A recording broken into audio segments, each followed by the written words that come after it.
ராம் வாழ்க வளமுடன். Voice of காஞ்சி நேயர் அனைவருக்கும் இனிய மாலை வணக்கம். இன்னைக்கு சங்கடஹர சதுர்த்தி. இது புரட்டாசி மாசத்துல வர சங்கடஹர சதுர்த்தி வடக்கத்திக்காராளுக்கெல்லாம் ரொம்ப ஸ்பெஷலான விஷயம் இன்னைக்கு. அதாவது நீங்க கூட படத்துல எல்லாம் பார்த்துருப்பேன், சினிமா பாட்டுல பார்த்துருப்பேன், ஹிந்தி சாங்ஸ்ல, ஹிந்தி டிராமாஸ்ல. அப்போ அன்னைக்கு விரதம் இருந்துட்டு சல்லடை வழியா சந்திரனை பார்க்கறது. அது எதுக்காக அப்படின்னா, ஒரு பொண்களும் திருமணம் நிச்சயம் ஆன உடனேயே இந்த விரதத்தை அனுஷ்டிக்க ஆரம்பிச்சிடுவா. இது எதுக்காக? தனக்கு வரப்போற கணவனுக்கு ஆயுள் ஆரோக்கியம், கூட பிறந்த தம்பி, அண்ணா, அப்பா இவாளுக்கெல்லாம் ஆரோக்கியம் இருக்கணும், ஆயுள் இருக்கணும் அப்படின்னு இந்த பெண்கள் விரதம் இருக்கணும். இந்த விரதம் எப்படி இருக்கணும்? அதிகாலையில சூரியன் உதயத்துக்கு முன்னாடி நீ சாப்பிடணும். சூரியன் உதிச்சதுக்கு அப்புறம் சாப்பாடுங்கிறது கிடையாது. லிக்விட சாப்பிட்றவா சாப்பிடலாம், வெறும் தண்ணி, காஃபி, ஜூஸ் அது மாதிரி சாப்பிடலாம். இந்த விரதத்தை ஒரு பெண்களுமே அந்த வடக்குல நிறைய கண்ணாடி வளையலும் இந்த வளையலும் ஒரு சங்குல செஞ்ச வளையல்கள், ரெட் அண்ட் ஒயிட் எஸ்பெஷலி அதை போட்டுட்டு இருப்பா. கை நிறைய அழிக்கிட்டு இருப்பா. மருதாணி மெஹந்தி இட்டு இருப்பா 2 கையிலையும்.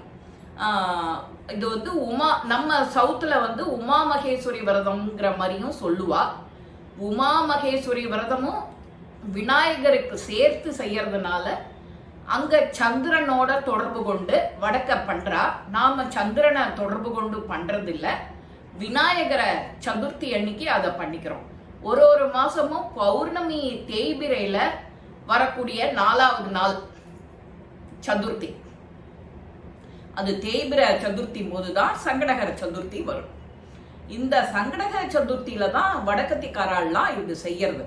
அப்போ என்ன செய்வா? அவ கல்யாணத்துக்கு என்ன புடவை கட்டிண்டு எப்படி அலங்காரம் பண்ணிண்டாலோ அந்த மாதிரி அலங்காரம் பண்ணிப்பா.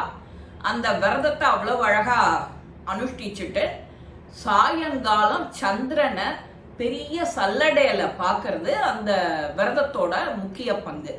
சல்லடையில ஏன் பாக்குறா அப்படின்னா, அதோட சந்திரனோட கதிர் வெளிச்சம் டைரக்டா உன் கண்ணுல படக்கூடாது அப்படிங்கிறதுக்காக, சில சயின்டிபிக் ரீசன்ங்கிறதுனால அது அந்த மாதிரி வழக்கத்துல வச்சுட்டு இருக்கா.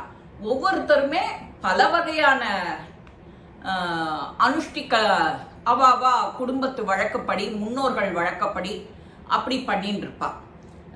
இதுல நாம என்ன ஸ்பெஷல் பண்றோம் அப்படின்னா, அன்னைக்கு ஒரு ஸ்வீட்டு, ஒரு காரம், அந்த நைவேத்தியத்துக்கு என்னெல்லாம் பண்ணணுமோ அது எல்லாம் பகல் பொழுதுல பிரேயர் பண்ணிக்கிண்டே அதை செய்வா.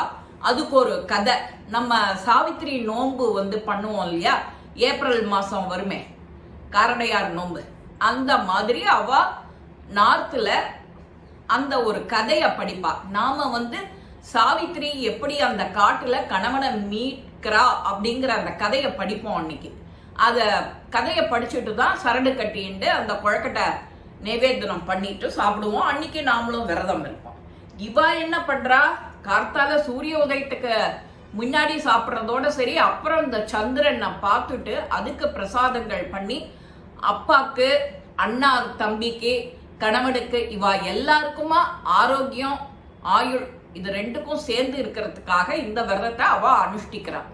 அவ அலங்காரம் பண்ணிக்கிறது கல்யாணத்தன்னைக்கு எப்படி பண்ணிண்டாலும் அது மாதிரி கிராண்டா இருக்கும்.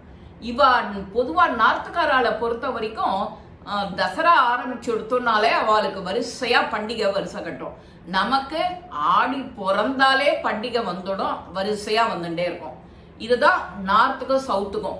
இதுல கர்நாடகாக்காரெல்லாம் இன்னும் நல்லா விசேஷமா பண்ணுவா, ஆந்திரால விசேஷமா பண்ணுவா. தமிழ்நாட்டுல மட்டும் இந்த மாதிரி சந்திரனை பாக்குறது அதுங்கிறது கிடையாது. நமக்கு காரடையார் நோம்பு ஒண்ணுதான். அதே போல உமா மகேஸ்வரி விரதம்ங்கிறது தீபாவளிக்கு மறுநா கேதார கௌரி விரதம்னு பண்ணுவா. அது சில குடும்பங்கள்ல யாருக்கு வழக்கம் இருக்கோ அது அவ மட்டும்தான் இந்த மாதிரி விரதத்தெல்லாம் அனுஷ்டிக்கிறா. நம்ம கணவன், கூட பிறந்தவா, அப்பா இவெல்லாம் க்ஷேமமா ஆரோக்கியமா இருக்கணும், ஆயுளோட இருக்கணுங்கிறதுக்காக அந்தந்த குடும்ப பெண்கள் விரதம் இருக்கிறது வழக்கம். அவ காலில் விழுந்து ஆசீர்வாதம் வாங்கிப்பா. இவாளும் அவளை கட்டி தழுவி அன்னைக்கு என்ன சாப்பாடு நன்னா தடபுடலாக இருக்கும் அவளுக்கு, அந்த மாதிரி ஸ்பெஷல் ஐட்டங்கள்லாம் பண்ணுவா அன்னைக்கு. முக்கியமாக கோதுமையில நம்ம பௌர்ணமி, சித்ரா பௌர்ணமி, சாதாரண பௌர்ணமி விரதத்துக்கு கோதுமை மாவில் கோதுமை கலந்த அந்த மாதிரி வகையறாக்கள்ல நாம நிவேதனம் பண்ணுவோம். அவளுக்கு சகஜமாவே அந்த கோதுமை பண்டங்கள் தான். அன்னைக்கு ஏன் இந்த விரதம் அனுஷ்டிக்கிறா அப்படின்னா, ஒரு முறை இந்த ராஜா குடும்பத்துல ஒரு பொண்ணுக்கு கல்யாணம் நிச்சயம் ஆறுது. அந்த பொண்ணுக்கு ஒரு 7 அண்ணா தம்பி. அந்த 7 அண்ணா தம்பியும் சேர்ந்து அவளை அப்படி நன்னா கவனிச்சுக்கிறா, தடபுடலா பண்றா. அந்த தடபுடலா பண்ணிட்டு இருக்கும் போதே இவ அந்த விரதத்தெல்லாம் அன்னைக்கு அந்த பொண்ணு இருந்து முடிக்கிறா. முடிக்கும் போது இந்த பொண்ணு கொஞ்சம் சாப்பிடாம கொஞ்சம் உடல் நலிஞ்சு இருக்கிறதுனால இந்த அண்ணா தம்பிகள்லாம் சந்திரன் மாதிரி ஒரு பாவனை பண்றா. மரத்துக்கிட்ட ஒரு தீய மூட்டி சந்திரன் மாதிரி ஒரு அலங்காரம் பண்ணி, தங்க கஷ்டப்படுறாளே அப்படின்னு ஒரே தங்க, அது அவ கஷ்டத்தை தாங்கிறதுக்காக ஒரு செயற்கையான ஒரு சந்திரனை உருவாக்கி அவ விரதத்தை முடிக்கட்டோம்னா அவ பண்ணிட்டு இருக்கா. இவளும் அதை பார்த்துட்டு போய் விரதத்தை முடிக்கலான்னு சாப்பிட உட்காரும் போது இந்த மாப்பிள்ளை வீட்டுல இருந்து, அப்பதான் அவளுக்கு கல்யாணம் நிச்சயம் ஆயிருக்கு, அப்போ அவ வீட்டுல இருந்து ஒரு தகவல் வருது. இந்த மாதிரி உனக்கு நிச்சயம் பண்ண பையனுக்கு உடம்பு முடியல, ரொம்ப சுகம் இல்லை, அவன் எப்படி வேணாலும் இறந்து போற தருவாயில கூட இருக்கான், நீங்கள்லாம் வரணும், பிரேயர் பண்ணிக்கணுங்கிற மாதிரி அங்கிருந்து தகவல் வருது. இந்த பொண்ணு எல்லாரும் அப்படியே அந்த விரதத்தை விட்டுட்டு அந்த பொண்ணு கிளம்பி போறா. கிளம்பி போனா அவன் உடம்புல 1008 ஊசி, சின்ன சின்ன சின்ன சின்ன ஊசி படுக்கையில படுத்துட்டு இருக்கான். இவ அவனை தூக்கி மடியில வச்சுட்டு அந்த ஊசி ஒன்னொன்னையும் இழுக்கிறான். இழுத்து இழுத்து இழுத்து வெளியில போடுறதுக்கு 1 வருஷம் ஆயிடுது. அப்படியும் 2 ஊசி 1 ஊசி அவன் உடம்புல இருக்கு.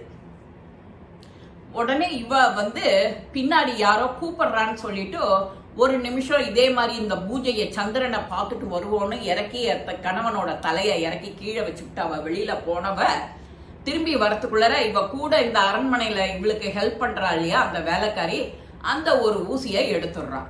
கணவன் கண் திறந்து பார்த்த உடனே இவ தான் நமக்கு பார்த்த பொண்ணு போல இருக்கு, இவ தான் மனைவின்னு நினைச்சுட்டு இருக்கான். அப்புறம் இவ வெளியில இருந்து வந்த உடனே அந்த நாள் இவளுக்கு தெரியறது, இவ தான் நம்மளோட ஒரிஜினல் ஒய்ஃப்னு இவனுக்கு தெரியறது. தெரிஞ்ச உடனே அவள்லாம் சந்தோஷமாறா. எதுக்கு சொல்ல வரேன்னா, அப்போ அந்த சந்திரனை போய் பார்த்துட்டு அந்த விரதத்தை முடிக்கணுங்கிறதுக்காக இது வருஷம் மாசம் யார் யார் விடாத செஞ்சுட்டு இருப்பா. அவளுக்கு ஒருத்தருக்கு ஒரு பூஜை செஞ்சுட்டே இருந்தா நாம 9 வாரம் பண்ணு 25 வாரம் பண்ணுன்னு சொல்றோம் இல்லையா, அந்த மாதிரி அவ 16 வருஷம் பண்ணணுமா. இந்த பொண்ணு 1 வருஷம் தான் முடிச்சிருக்கா. 1 வருஷத்துக்குள்ளரையே அந்த கணவன் தேறி எழுந்து இவளோட சேர்ந்து வாழறதுக்கு ரெடி ஆயிட்டான். அப்பேற்பட்ட இந்த உமா மகேஸ்வர சங்கடஹர சதுர்த்தி விநாயகர் பூஜை அவ்வளவு பிரசித்தம் வடக்க. நீங்க பார்த்திருந்தெல்லாம் தெரியும், எல்லாரும் அழகா அந்த புடவையை கட்டிட்டு மொட்டை மாடியில ஒரு சல்லடையில சந்திரனை பார்த்து எல்லார்கிட்டையும் ஆசி வாங்கிட்டு, எல்லாரும் இவகிட்ட ஆசி வாங்கிட்டு ஒரு பெரிய காட்சி ரொம்ப கோலாகலமா இருக்கும். அவ ஊரு நாடு எல்லாமே மகிழ்ச்சியா இருக்கும் வடக்கத்திக்காரா. இந்த மாதிரி இந்த விசேஷமான பதிவை நீங்க உங்க ஃப்ரெண்ட்ஸ் யார் யார் நார்த்துக்காரா இருக்காளோ அவகிட்ட கேட்டுக்கலாம். கர்நாடகா ஆந்திராக்காராலும் இதை கொண்டாடுற வழக்கம் உண்டு. இந்த பதிவு உங்க எல்லாருக்குமே பிடிச்சிருக்கும். லைக் பண்ணுங்க, ஷேர் பண்ணுங்க, பெல் பட்டனை கிளிக் பண்ணுங்க, சப்ஸ்கிரைப் பண்ணுங்க, கமெண்ட்ஸ் பாக்ஸ்ல கமெண்ட்ஸ் போடுங்க. ஸ்ரீ மகாபெரிவா திருவடிகளே சரணம். நல்லதே நடக்கும். ஆனந்தமா இருப்போம் நண்பர்களே. வாழ்க வளமுடன்.